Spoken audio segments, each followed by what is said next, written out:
What's up, children of God? You spicy little nuggets.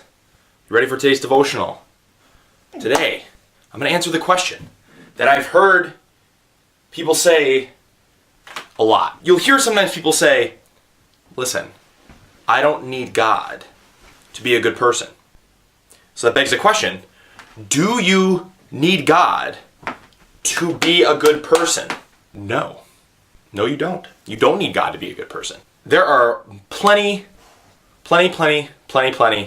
of really awesome, good people that are atheists and they don't believe in God at all, or agnostics, or Buddhists, or whatever.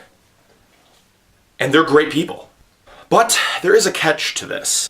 Yes, you may be able to be a good person without God, but you cannot know what good is without God. Before you click away, triggered. Let me explain. Let's go back to Genesis for a second.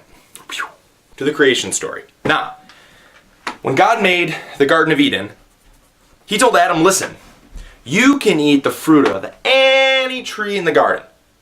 Any of them. Just not the one in the center of the garden.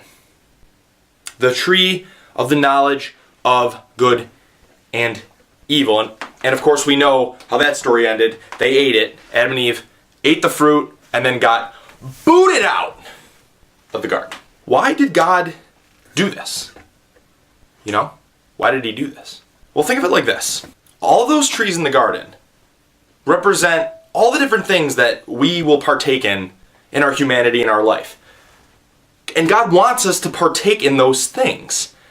Art, that was a tree. Science, math, cosplay, baking, training dogs, drawing, whatever it is, those are all trees in the garden.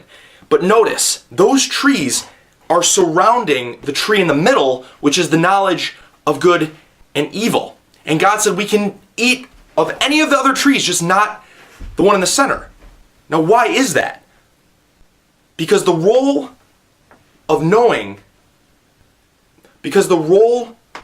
saying what's good and evil only belongs to God. That's not even our responsibility to do. When Adam took the fruit, he was saying, no, I want to say what's good and what's bad. And that role really isn't ours to do. That only belongs to God. Listen, if we think that we can just say what's right and wrong just based on our preconceived notions or what's trending or what's popular in the world right now, those things change. That is a subjective morality. That's not good. There has to be an objective morality. Because if everyone has their own morals, there is no morals, really. So God told us what goodness was. He gave us truth through the scriptures and especially through Jesus. To know what's truly good and what's truly evil, what's right and what's wrong, we kind of need God. Because God is goodness. He is truth. There is no truth without God. We draw all of our knowledge of morality and what's right and wrong, that has to come from God, because if it comes from us, it'll change and it'll die and everyone's going to have their own morality. And we can see in the world today that experiment of a person saying what's right and wrong doesn't really work out. So food for thought. Stay tuned for more. Got some spicy ones coming. Do good things.